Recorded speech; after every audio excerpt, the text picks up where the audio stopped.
Good morning student. आज हमारा topic है ब्लड। रक्त जो है इसको हम एक तरल संयोजी ऊतक भी कहते हैं।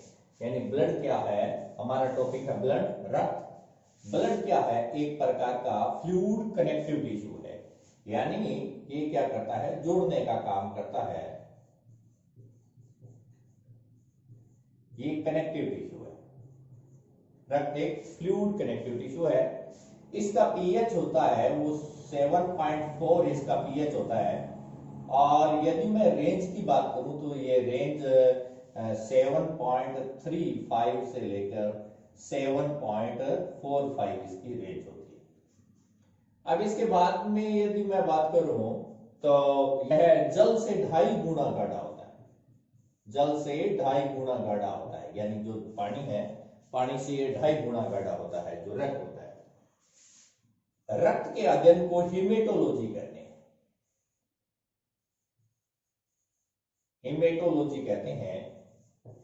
और रक्त परिसंचरण को एंजियोलॉजी कहते हैं।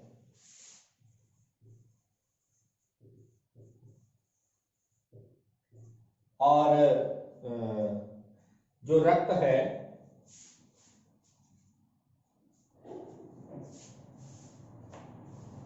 ये मीजोडर्मल होता है उत्पत्ति में।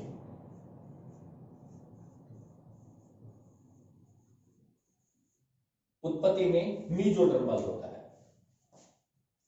ये रक्त के बारे में कॉमन सी बात। अब मैं इसके कंपोजिशन के बारे में बात करता हूं। यदि मैं इसके कंपोजिशन के बारे में बात करूं तो यहां ब्लड किन चीजों से बना हुआ है। यदि मैं देखूं तो एक प्रकार का ये चिपचिपा पदार्थ है।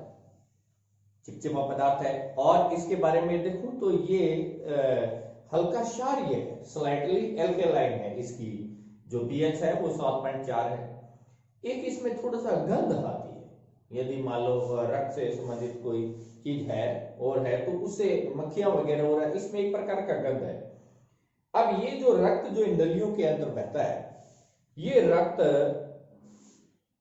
जो नीले रंग का दिखाई देता है, इसमें कार्बन डाइऑक्साइड उपस्थित है, यानी डीऑक्सीजनेटेड रक्त है।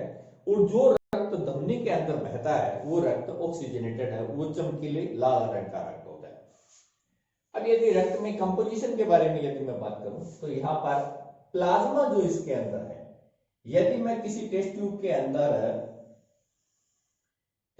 अंदर मैं ब्लड डालूं तो उस ब्लड के अंदर क्या होगा, उसके अंदर जो नीचे जो पदार्थ जो जम जाता है, गाढ़े रंग का जो पदार्थ नीचे जम जाता है, ये गाढ़े रंग का पदार्थ है, ये जम जाता है। इनको हम रक्त कण कहते हैं। उनको ब्लड ग्रेन्यूल्स कहते हैं। इनको कहेंगे रक्त कण। ये रक्त कण है या इनको कहेंगे ब्लड ग्रेन्यूल्स। जो मैंने यहां पर ये लिखा हुआ है ब्लड ग्रेन्यूल्स, या ये क्या है, रक्त कण है। रक्त के अंदर पाए जाने वाले कण, इनकी मात्रा 45% है, 45% इनकी मात्रा है। दूसरा जो इसके अंदर जो पदार्थ जो बचेगा, घी जैसा पदार्थ, पीले रंग का जो पदार्थ बनेगा, प्लाज्मा, जो ये 55% होता है। इसको प्लाज्मा कहते हैं। ये प्लाज्मा है, ये प्लाज्मा 55% है इसके अंदर पाया जाता है। अब यदि मैं प्लाज्मा के अंदर बात करूं तो इसके अंदर 90 से 92% तक वाट होता है। ये जो जल है ये कोशिका के अंदर भी उपस्थित होता है और कोशिका के बाहर भी, यानी इंट्रासेलुलर और एक्स्ट्रा सेलुलर फ्लूइड भी पाया जाता है। रक्त क्या करता है, जो जल है उसका जो ऑस्मोटिक प्रेशर है उसको बनाए रखता है। इसके बाद में जो इसमें बात आती है, इसके अंदर 6 से 8% इसके अंदर प्लाज्मा प्रोटीन पाई जाती है। ये जो प्रोटीन है इसको 3 भागों में अपने यहां पर पढ़ते हैं। एक इसका जो भाग है एल्ब्यूमिन। जो एल्ब्यूमिन प्रोटीन है, ये प्रोटीन इसकी मात्रा 6 से 8% होती है। ये ब्लड कोलाइडल ऑस्मोटिक प्रेशर बढ़ाती है, रक्त परासरण दाब बनाती है। यानी ये क्या करती है, ये जब नलियों के अंदर रक्त बहता है तो प्लाज्मा में उपस्थित जितने भी पदार्थ हैं वो इस कैपिलरी से छन ना जाए, मान लो उत्को में ब्लड पहुंचता है तो ये एल्बुमिन क्या करता है, उसको छनने से बचाता है। यानी रक्त के अंदर जितना पदार्थ गाढ़ा होना चाहिए वो उतना ही गाढ़ा रहता है, वहां से छन नहीं पाता। तो ये क्या करता है, उसके कैपिलरी के अंदर जितना भी रक्त उपस्थित है ये उसको क्या करता है, उसको बचाए रखता है, उसको ज्यादा छन नहीं देता। इसके बाद की जो बात आती है ग्लोबुलिन, ये ग्लोबुलिन जो है एल्बुमिन की मात्रा सर्वाधिक होती है, 4.4% होती है, और इसकी मात्रा 3% होती है, और इसकी मात्रा 0.3% होती है। ग्लोबुलिन जो है वो ग्लोबुलिन को 3 भागों में पड़ता है, अल्फा और बीटा और डेल्टा ग्लोबुलिन, या गामा बोलते हैं इसको बोलते हैं अल्फा, इसको बीटा और इसको गामा बोलते हैं। तो या डेल्टा या गामा, ये जो एंटीबॉडी है ये प्रतिरक्षी होती है भी, जो भी ब्लड के अंदर बाहर से कोई पैरासाइट अंदर प्रवेश करेगा तो ये उसको एंटीबॉडी बनाने का काम करती है। यानी ग्लोबुलिन जो होगा वो क्या करेगा, एंटीबॉडी बनाएगा, और ये क्या करेगा, रक्त में उपस्थित जितने भी है, जो बाहर से जितना भी पैरासाइट आया उनको मारने का काम करेगा। यदि मैं गामा ग्लोबुलिन के बारे में बात करूं तो ये क्या करते हैं, गामा ग्लोबुलिन एंटीबॉडी भी बनाती है। ये 5 प्रकार की एंटीबॉडी बनाती है जो इम्यूनोग्लोबिन प्रतिरक्षी की भांति कार्य करती है, और इनमें ये जो है IgM,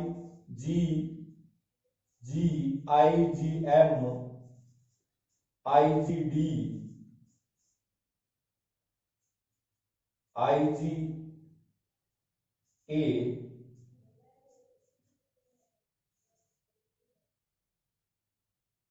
और IgE, ये एंटीबॉडी बनाने का भी काम करती है। ये प्लाज्मा के अंदर सारी प्रक्रिया होती है, यानी प्लाज्मा के अंदर ये एंटीबॉडी बनाने का कार्य करती है। इसके बाद में आता है यहां पर जो भाग इसका है वो फाइब्रिनोजन। ये क्या करता है, ब्लड क्लोटिंग फैक्टर है, ये रक्त का ब्लड क्लोटिंग का कार्य करता है।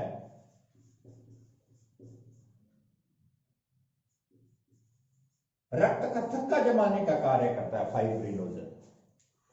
तो इस तरह से ये भाग प्लाज्मा का भाग है।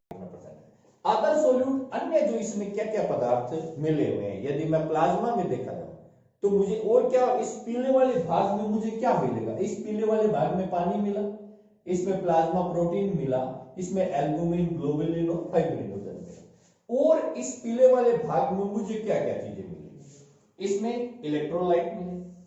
इलेक्ट्रोलाइट में जैसे सोडियम है, पोटेशियम है, क्लोराइड है, बाइकार्बोनेट है, ये सारे इलेक्ट्रोलाइट है इसके अंदर पाए जाते हैं। कैल्शियम है, ये सारे इलेक्ट्रोलाइट पाए जाते हैं।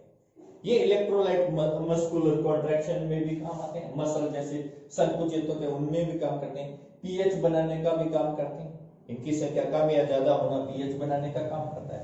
इसके अलावा इसके अंदर न्यूट्रिएंट भी पाए जाते हैं, पोषक पदार्थ इसके अंदर क्या है, जैसे भोजन के द्वारा हमने जो प्राप्त पदार्थ जो प्राप्त किए, जैसे हमने कार्बोहाइड्रेट का है तो वो न्यूट्रिएंट ग्लूकोज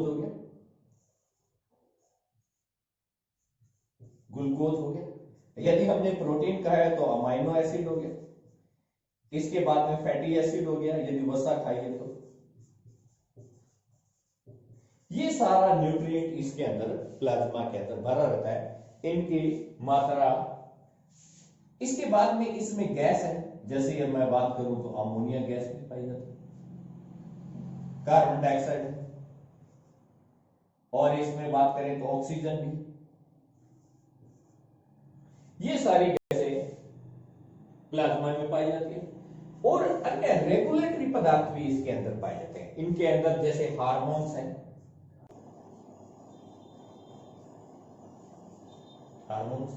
ये रेगुलेशन में काम करते हैं, मेटाबॉलिज्म में काम करते हैं, ये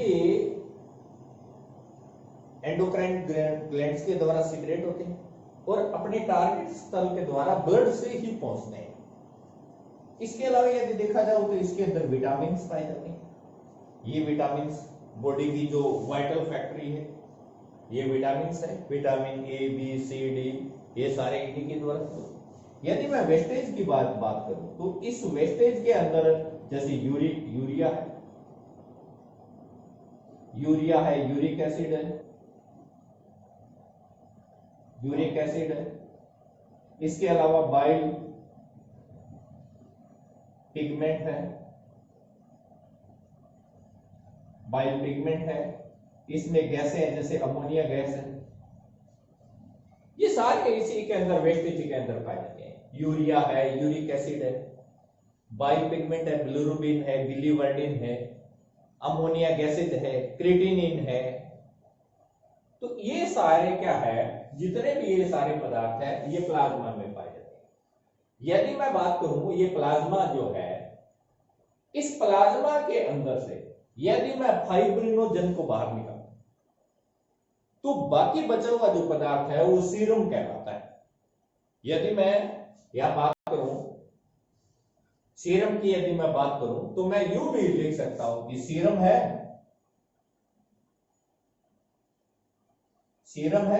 सीरम किसे कहेंगे, ये जैसे ब्लड है, और इस ब्लड के अंदर से मैंने क्या किया, फाइब्रिनोजन को बाहर निकाला। क्यों? क्योंकि फाइब्रिनोजन रक्त का थक्का जमाता है और इसको फाइब्रिनोजन को बाहर निकाल दिया, तो बाकी जो बचा पदार्थ है वो क्या कहलाता है, वो बचा हुआ पदार्थ क्या कहलाता है, वो पदार्थ क्या कहलाता है, सीरम कहलाता है। एग्जाम में क्वेश्चन, क्या सीरम रक्त का थक्का जमाता है? नहीं जमाता। तो ये सारे जो चीज थी ये थी प्लाज्मा। अब यदि मैं बात करूं यहां पर ब्लड ग्रेन्यूल्स की, रक्त कण की बात करूं, फॉर्म्स एलिमेंट्स की यदि मैं बात करूं, तो एलिमेंट्स के अंदर आते हैं 3 कंपोनेंट में, इसमें इसको बांट। यदि मैं देखा जाऊं तो यहां पर आरबीसी, जिसको रेड ब्लड कार्पल सेल्स कहते हैं, आरबीसी को इरिथ्रोसाइट्स भी कहते हैं।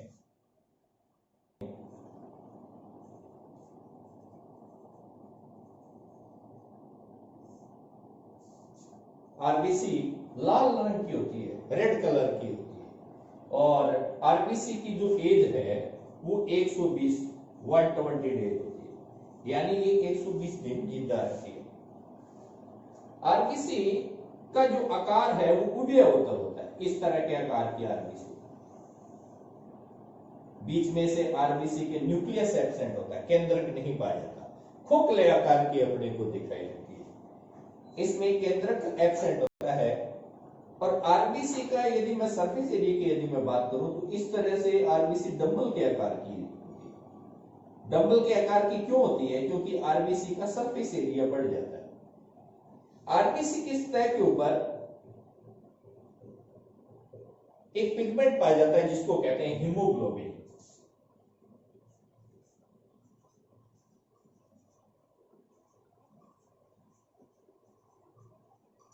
हीमोग्लोबिन पिगमेंट पाया जाता है। हीमोग्लोबिन 2 प्रकार के प्रोटीन से, इसको क्रोमोप्रोटीन कहते हैं क्योंकि ये रंगीन होता है। इसके अंदर जो पिगमेंट है वो हीमो है प्लस ग्लोबिन। ग्लोबिन इसका प्रोटीन भाग होता है जो ज्यादा मात्रा में होता है। यदि ये 96% है तो ये 4% भाग है। ये जो हिम वाला भाग है इसका जो मध्य जो अणु है वो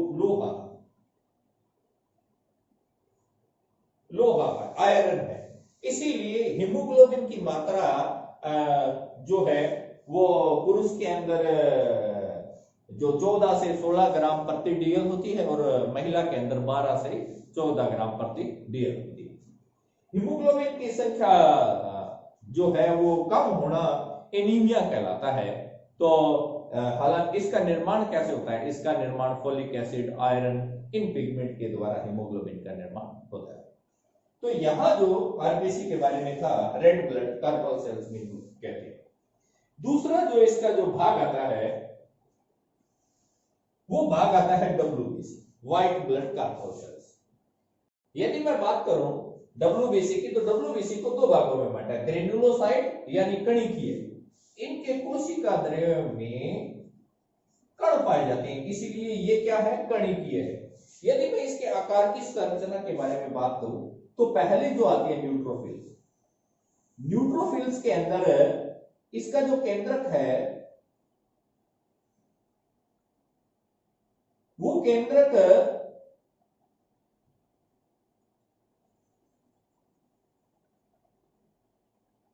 3 से लेके 7 भागों में बंटा होता है।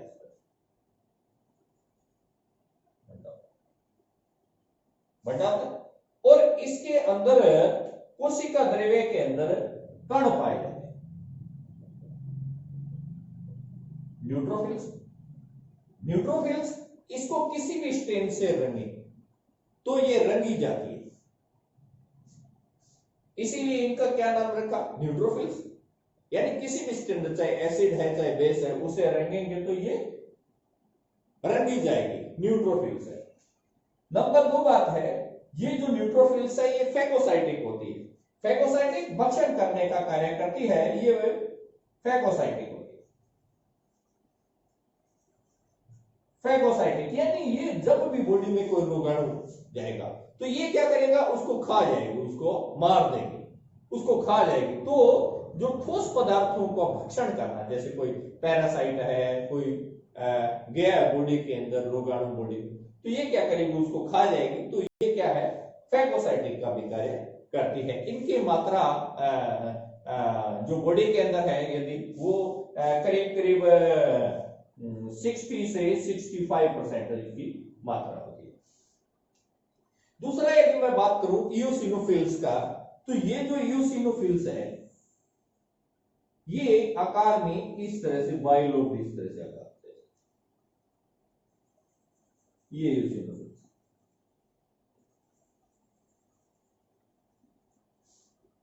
इनके कोशिका द्रव्य में भी इसी प्रकार कण पाए जाते हैं,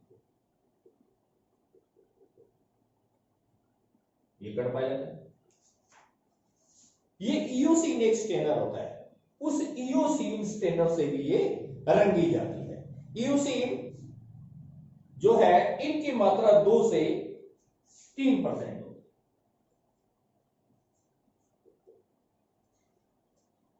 है। इओसिन जो है ये एलर्जी के समय इनकी मात्रा बढ़ जाती है। इनकी संख्या का कम या अधिक होना रोग को बारे में बताती है। पैथोलॉजिस्ट इनकी संख्या का मान कम या ज्यादा होना रोग को इंडिकेशन करने का कार्य करती है। नेक्स्ट यदि मैं बात करूं बेसोफिल्स की, तो जो बेसोफिल्स है इनका न्यूक्लियस इस आकार का होता है, छड़े के आकार का इनका न्यूक्लियस, और इनके कोशिका द्रव्य में भी इसी प्रकार कण पाए जाते हैं। बेसोफिल्स इनकी संख्या 0.5 से 0.5 से लेके 1% होती है, और ये क्या करती है, हिपेरिन का भी सिक्रेशन करती है और हिस्टामिन का भी सिक्रेशन करती है, इसलिए इनको मास्ट सेल भी कहते हैं। इसके बाद में लिम्फोसाइट, इसके कोशिका द्रव्य के साइटोप्लाज्म में किसी प्रकार के कण नहीं होते, इसलिए इनको एग्रेनुलोसाइट भी कहते हैं। इनकी संख्या 20 से 25% होती है। और इसका लास्ट जो आता है वो आता है मोनोसाइट। इसमें जो न्यूक्लियस है, इसका केंद्रक है, वो घोड़े के नाल के आकार का होता है, मुड़ा होता है, सेम के बीज के आकार का होता है, और इसके कोशिका द्रव्य में कण नहीं होते। तो लिम्फोसाइट और मोनोसाइट दोनों क्या है, एक कणी के है। इनकी संख्या 6 से 8% होती है। अब यदि देखा जाए तो जो लिम्फोसाइट है वो लिम्फोसाइट को 2 भागों में बांटा, टी लिम्फोसाइट और बी लिम्फोसाइट। टी लिम्फोसाइट जो थाइमस ग्लैंड के अंदर मैच्योर होती है, बी लिम्फोसाइट जो बोन मैरो के अंदर तो बनती है, लेकिन लिम्फ नोड के अंदर इनका परिपक्वन होता है, लसिका गांठ के अंदर इनका परिपक्वन होता है। इसके बाद में यदि देखा जाए तो ये और भागों में है, जैसे जो अपने टी लिम्फोसाइट है वो T killer, T helper, T suppressor है। टी किलर क्या करता है, भक्षणों को मारने का काम करती है। जो एंटीबॉडी बनती है वो टी किलर है, वो एंटीबॉडी बनाने का भी काम करती है। टी हेल्पर है, टी हेल्पर टी किलर को मारने के लिए प्रोत्साहित करती है। एड्स के अंदर किन की संख्या कम हो जाती है, टी हेल्पर की। इस तरह से क्वेश्चन इसके अंदर पूछा जाता है, किसकी संख्या कम हो जाती है, तो एड्स के अंदर टी हेल्पर की संख्या कम हो जाती है। टी सुप्रेसर है, वो अन्य कोशिकाओं को क्या करती है, मारने से, एंटीबॉडी से अन्य कोशिकाओं को बचाती है। यदि मैं बी लिम्फोसाइट की बात करूं तो बी लिम्फोसाइट बोन में बनती है, लेकिन लिम्फ नोड के अंदर मैच्योर होती है। पक्षियों के अंदर एक स्थान है ब्रूसा, जिसके अंदर भी लिम्फोसाइट का निर्माण होता है। लास्ट जो हमारा जो टॉपिक आता है वो आता है प्लेटलेट्स। इनको थ्रोम्बोसाइट्स की कहते हैं, इनको पट्टिकाणु भी कहते हैं, और इनको अपने ब्लड में बनाने वाली जो सेल है उनको मेगा कैरियोसाइट सेल कहते हैं, जो इनका निर्माण करती है। वो अस्थि मज्जा के अंदर पाई जाती है। इनकी संख्या 1.5 से 4.5 प्रति डीएल या mm³ मिलीमीटर क्यूब होती है।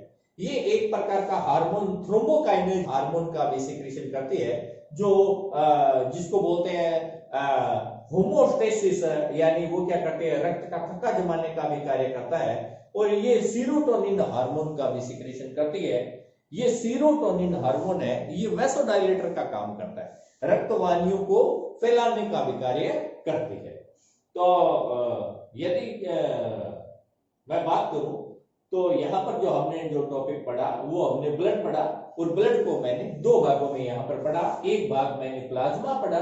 प्लाज्मा यानी ये जो सफेद रंग का जो तरल पदार्थ है, ये जो हल्का पीले रंग का तरल पदार्थ है, ये प्लाज्मा है। इस प्लाज्मा का ये भाग कंपोनेंट जिसके अंदर पाया जाता है। दूसरा भाग जो रेड कलर का जो जमा हुआ भाग है, रक्त कण, इस रक्त कण के अंदर मैंने जो मोटर पढ़ा वो आरबीसी, रेड ब्लड सेल्स। दूसरा भाग डब्ल्यूबीसी, डब्ल्यूबीसी के 5 भाग मैंने न्यूट्रोफिल्स, इओसिनोफिल्स, बेसोफिल्स, लिम्फोसाइट और मोनोसाइट। इओसिनोफिल्स का एक नाम एसिडोफिल्स भी है, इनको एसिडोफिल्स भी बोलते हैं, एसिडोफिल्स भी कहते हैं। और ये 3 ग्रेनुलोसाइट और ये लिम्फोसाइट, मोनोसाइट, ये ग्रेनुलोसाइट। और इसका तीसरा भाग पट्टिकाणु, जिनको प्लेटलेट्स कहते हैं। डेंगू में इन प्लेटलेट्स की संख्या कम हो जाता है, और डेंगू का जो वायरस है वो इसको प्लेटलेट्स को खा जाता है। इनकी संख्या कम होने से रक्त पतला हो जाता है, इंटर सिक्रीशन हो जाता है, जिसके कारण प्रॉब्लम आती है।